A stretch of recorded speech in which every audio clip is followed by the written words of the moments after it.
តទៅបកកាយគណិតវិទ្យាហ្នឹងបានអាចរៀន IT បានអាចធ្វើជា web developer បានហ្នឹងគឺតាំងពីខ្ញុំនៅរៀនម៉េះតាំងពីជំនាន់នៅរៀនគឺតែងតែលឺហ្នឹងហើយដាក់ពាក្យចូលរៀនហ្នឹងក៏គេមើលទៅលើនិទេស ដែលយើងប្រឡងទៅលើមុខវិជ្ជាគណិតដែរហ្នឹងបើសិនជាធ្លាក់អាហ្នឹងដូចជាថែមលុយការជំនាន់ខ្ញុំណាហ្នឹងហើយប៉ុន្តែខ្ញុំអត់ធ្លាក់គណិតវិទ្យាប៉ុន្តែមាន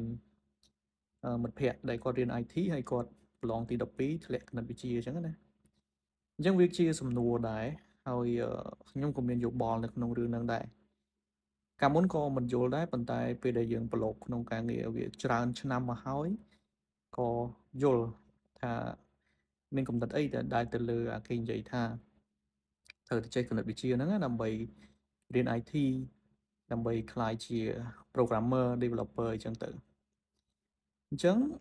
អ្វីដែលខ្ញុំយល់វាទៅតាមការងារទេឥឡូវថាយើងនិយាយក្នុង scope ថាយើងជា developer យើងជាអ្នកអភិវឌ្ឍកម្មវិធីចុះបើសិនជាកម្មវិធីមួយហ្នឹង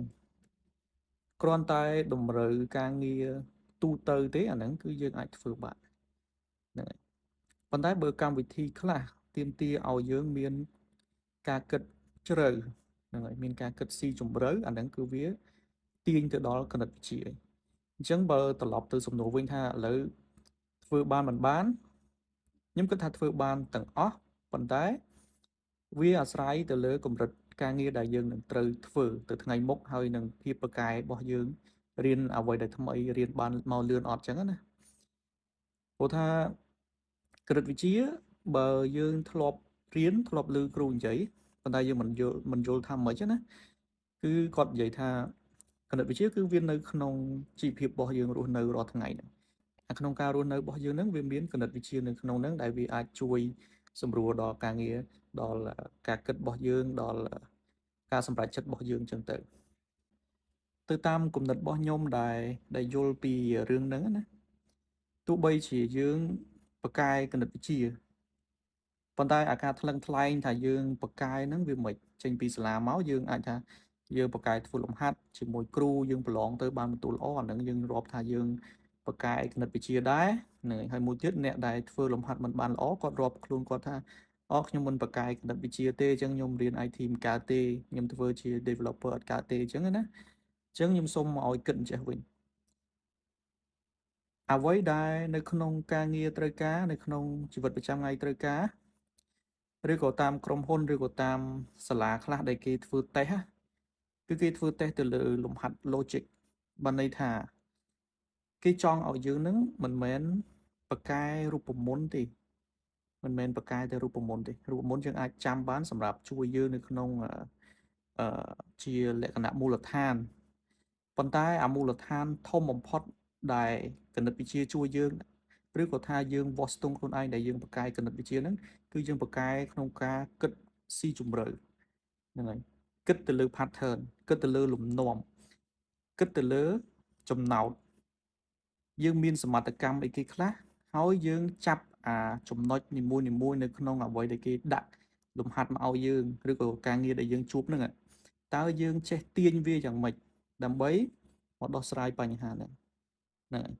ដើម្បីឲ្យចេញជាអ្វីដែលយើងចង់បានទៅតាមតម្រូវការរបស់យើងអញ្ចឹងខ្ញុំនិយាយនេះវាជារួមហើយរឿងទាំងអស់ហ្នឹងគឺវានៅក្នុងលំហាត់ logic គេចង់តេស្តយើងថាតើគេដាក់ប៉ុណ្្នឹងលំហាត់ប៉ុណ្្នឹងយើងអាចទាញសេចក្តីថាម៉េចហ្នឹងហើយយើងអាចចេះគិតបែបម៉េចចេះមើល pattern ណាចេះមើលរបៀបដោះស្រាយបញ្ហារបស់យើងមិនហើយយើងត្រូវបញ្យល់ទៅគេទៀតហ្នឹងហើយទៅតាមកន្លែងខ្លះយើងអាចធ្វើចេញហើយបើយើងបញ្យល់ខុសអាហ្នឹងក៏ខុសដែរឃើញអត់អញ្ចឹងអ្វីដែលសំខាន់វាមិនមែននៅលើរូបមន្តទេហ្នឹងហើយអ្វីសំខាន់មិនមែនថាឥឡូវ180គុណឲ្យ1000 2000គុណឲ្យ100 180គុណឲ្យ130អីចឹងខ្ញុំឧទាហរណ៍ណាវាមិនមែនសំខាន់លើអាហ្នឹងទេព្រោះអាហ្នឹងកាសចូលធ្វើបានហើយក៏ប៉ុន្តែអ្វីដែលសំខាន់នៅក្នុងការងារជាក់ស្ដែងគឺយើងយល់ពីចំណោទហើយមានសមត្ថកម្មប្រមាណហើយយើងត្រូវតែ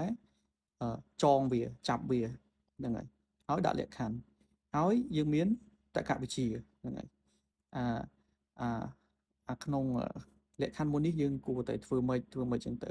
អញ្ចឹង key point ដែលចំណុចសំខាន់ដែលខ្ញុំចង់និយាយហ្នឹងគឺមិនមែនគណិតវិទ្យាដែលយើងគិតថាយើងបកកែឬមិនបកកែហ្នឹងគឺលំហាត់ដែលយើងប្រឡងនៅសាលាទេហ្នឹងហើយ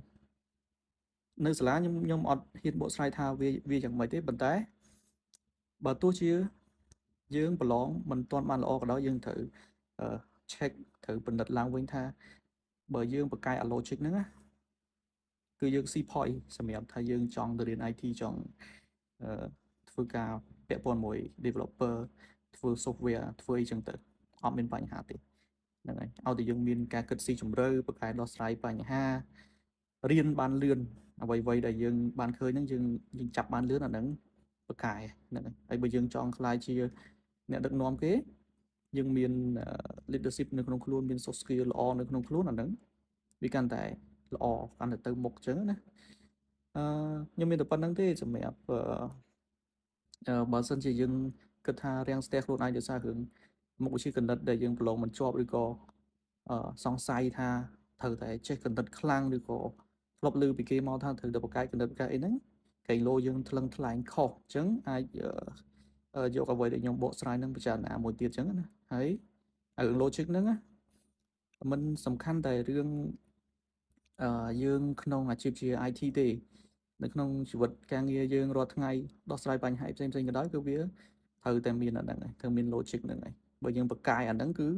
ក្នុងជីវិតរបស់យើងក្នុងការរស់នៅរបស់យើងមានអារម្មណ៍ថាយើងបកកាយជាងគេមកព្រោះយើងរៀនអីថ្មីក៏ដោយគឺវាត្រូវការយើងទៅចាប់ហ្នឹងទៅចាប់ព័ត៌មានទាំងអស់ហ្នឹងបើយើងចាប់ខុសយើងចាប់ច្រឡំអាហ្នឹងគឺវាយើងរៀនបានយឺតទេតែបើយើងបកកែយើងចាប់បានលឿនហ្នឹងហើយយើងធ្វើអាសេចក្តីសន្និដ្ឋានទាញអ្វីដែលយើងបានធ្លាប់ឆ្លងកាត់បើវាប្រហាក់ប្រហែលគ្នាអាហ្នឹងវាអាចទៅផ្លូវនឹងលំនាំដូចគ្នាអញ្ចឹងទៅយើងក៏ឆាប់បកកែតាមហ្នឹងទៅហ្នឹងហើយវាអា pattern អាលំនាំហ្នឹងណារាល់ថ្ងៃគឺយើងមាន AI ហ្នឹងគឺ AI វា train ចេញពីអញ្ចឹងទេហ្នឹងហើយខ្ញុំឧទាហរណ៍ថាគេបញ្ចូលអំពីLLM តើតើមួយ AI គេវារៀនមិនបានវាចេះយល់គឺវាឧទាហរណ៍ថាវាចង់ទាយពាក្យបន្ទាប់ណាពាក្យខាងលើនិយាយថាធ្លាក់ហ្នឹងហើយធ្លាក់អញ្ចឹងវាធ្លាប់រៀនថាឥឡូវឲ្យតែពាក្យថាធ្លាក់ឧទាហរណ៍ថាឥឡូវផ្លែប៉ោមវាជ្រុះពីលើវាធ្លាក់ពីលើចុះមកក្រោមហ្នឹងហើយអញ្ចឹងថ្ងៃក្រោយឲ្យតែវាឃើញពាក្យថាឥឡូវធ្លាក់អញ្ចឹងវាគិតថាពាក្យបន្ទាប់ទៀតអាហ្នឹងក្រោមហើយវាអត់ដែរថាធ្លាក់ទៅលើទេហ្នឹងអាហ្នឹងវារឿងស្រាល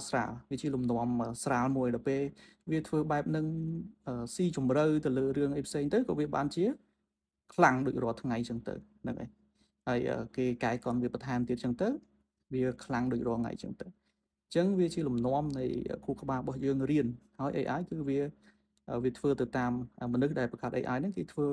លំនាំដូចជាមនុស្សយើងរៀនអញ្ចឹងដូចគ្នាទៅ